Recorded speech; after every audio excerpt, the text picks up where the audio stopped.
Hey people. So I'm making this later in the day than I usually do. It's about 3 in the afternoon on Wednesday the 22nd of March. What's up? Just got done with the being a guest or chatting, really visiting with Jonas Samuelson. I forget his handle in the VC, but he's been in the VC as long as I have, at least a dozen years, if not longer. He's in Sweden, and great conversation, wonderful visit. I was hoping that he would be uploading it online right away, but he's got a backlog. So our conversation, he'll let me know when it goes up, but it may not be for over a month, or so. Really enjoyed the conversation today. He asked some wonderful questions. I have no problem answering personal questions, and we got into it and discussed my beginnings here, my dealing with trolls over the year, how that started, and just a lot of stuff. And then we got into collecting, which is what we share a passion for music and collecting. And I recognized that about him a long time ago. So just wanted to share that happened, but it won't be available right away. The thing that I'm doing on Sunday is going to be live streaming at 11 in the morning, and I'll leave the link today. I'll try to remember to leave it so that you can check it out. I like the guy High Arts is his channel. I also liked his approach. Very honest, direct, probing. I don't mind. I don't mind at all. People kept saying, "Oh, just let me know if I'm offending you." I says, "No, I like to talk about things. I like to share my perspective. What's there to be offended about? Just sharing thoughts and experiences. What's to be offended about?" But apparently, lots of folks like to be offended for almost no reason. So I went down to Homer's today because they got in a special order for me. Ryuichi Sakamoto, soundtrack to Beckett. I don't watch Netflix. I don't pay for that stuff. So, but apparently it's like Sakamoto did a deal with Netflix. This is the third soundtrack that I have bought for something that's on Netflix. This is on red vinyl. I see that there's a song on here that features Devontae Hines. I just missed meeting him many years ago when he came through Omaha. Blood Orange was what he was called at the time. And some friends of mine made a music video for Coyote Bones. He was in it. I don't know what I was doing that day, but I missed it. Didn't get to meet him. Here he is with my man Sakamoto. Of course, he has his own reputation of his own. But I got this today. I've only listened to one side of it, but Sakamoto he's one of my favorite composers. He truly is. Now I picked up another new release. I have to talk about it, and it's kind of unfortunate, but I think this is a bad pressing. This just came out. Space, Energy, and Light, Experimental, Electronic, and Acoustic Soundscapes 61 to 88. Soul Jazz. Triple album, yellow vinyl. But I think this is a bad cut, or I got myself a bad copy. But unfortunately, it looks like my record store that I got this from only got in one copy. I'm going to call them. I hate to bother, but it's like I've played it, and it's like, that's surface noise. That's not the record. That's not the music. And it's on several sides, so I'm going to have to look into trying to get a replacement of this, which is unfortunate. This is some cool stuff.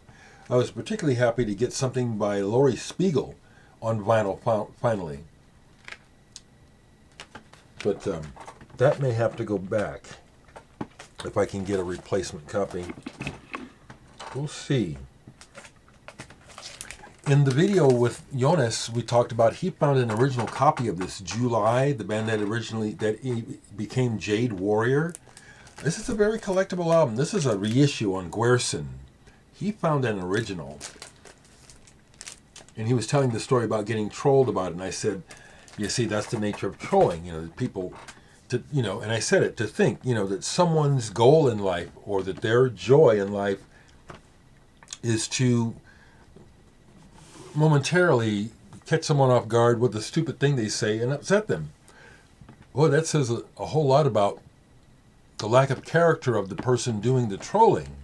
It must be said and pointed out. Okay? It must be. People need to know. It's not just adolescent. It's very dysfunctional behavior. We had a good conversation with Jonas today. We talked for an hour easy. So I just want to put this out there. I'm going to mention this again because I did listen to this some more. Sinestra Stanford from Fourth Dimension. And I got a comment where someone said they like it bleak. So if you like it bleak, this is for you. This project has to do with this prison in California. And the music on this record is inspired by the experience of all those who took part. It's intense. It's quite a work, okay? But I had to share that the way that it hits me, it's like this isn't a place I want to be spending a lot of time. So that's a testimony to the power of the work, okay? So Sinestra Stanford. Some of you are looking for this, and you don't even know it. Fourth Dimension. Let me give it to them. Those guys, they're being real direct and very real about what they're doing and putting out. There is an audience that wants it. So that's my latest recommendation regarding Fourth Dimension Records. It's a good label, it is. Discus. I have these CDs by Discus to still really absorb. This, I like deep listening. Like this latest release, Sound on Stone, Couple in Spirit, Keith and Julie Tippett. Julie adding her voice to some stuff that Keith recorded before he passed away that they were going to collaborate on, and he passed away before they get it done. I've just touched upon this. It's deep listening. Okay? It's good stuff, but I haven't really gotten into it. But I want to let you know, on behalf of Discus Music, if you're looking for something like that, there it is.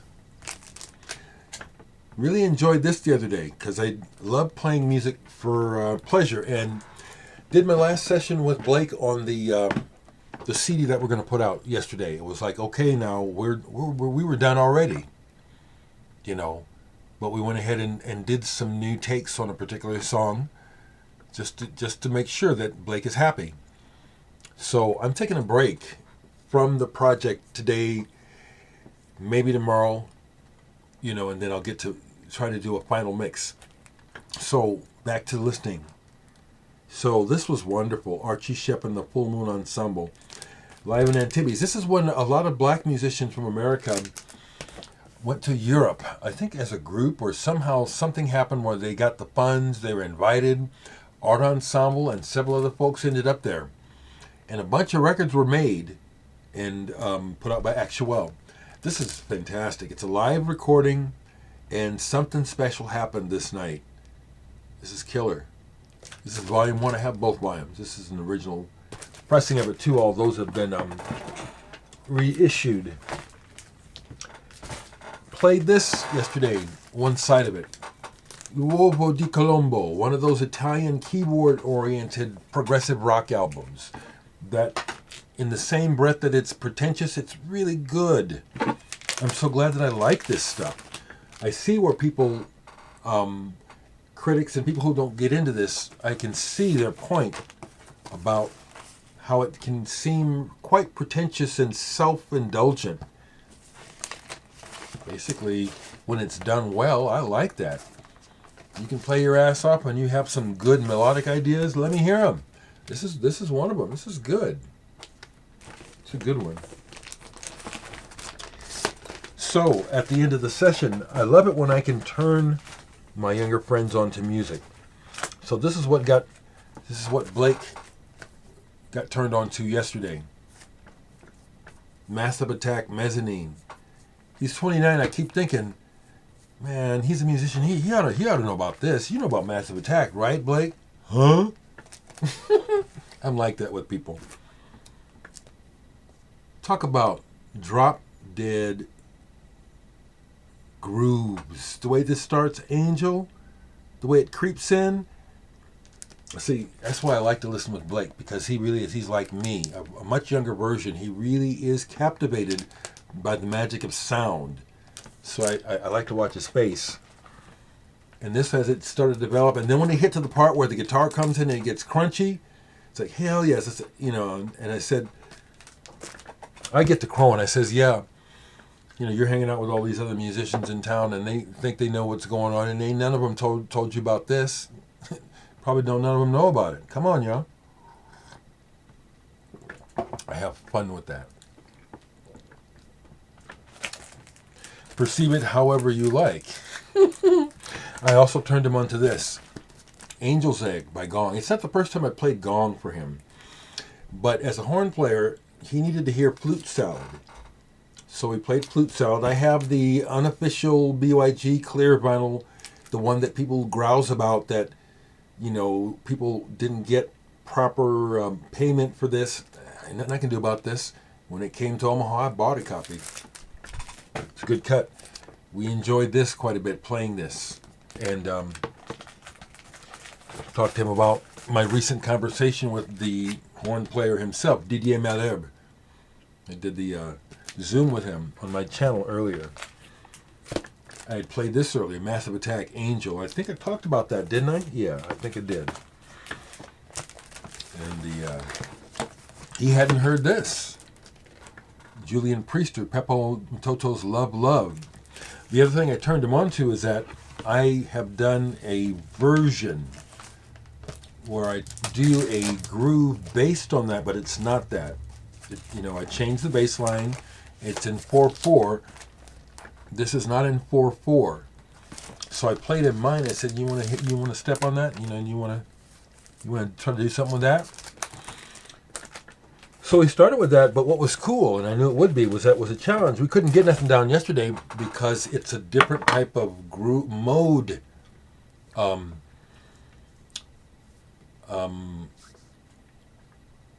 It's a different mode. The notes, the chord progression is not what he's used to. He's very blues based as well as classical. So I said, see, this is a new bag for you. Let's explore this. So that's what's up. Is there any other records down here I haven't shown? I think yes, I have. I need to put some of these records away. It's starting to get a big bunch here.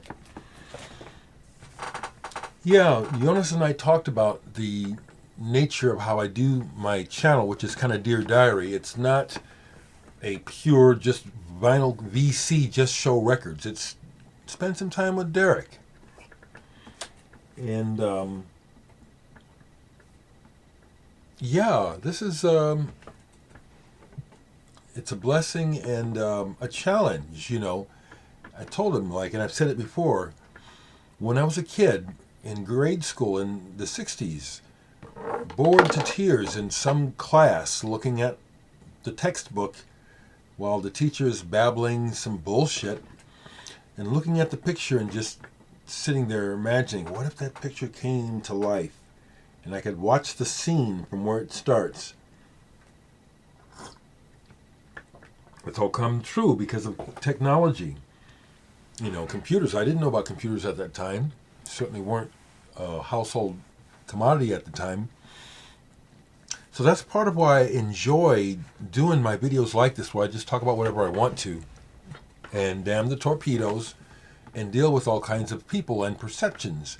Because that's the other thing I was able to share with Jonas, is that I understand that life is almost 100% perception.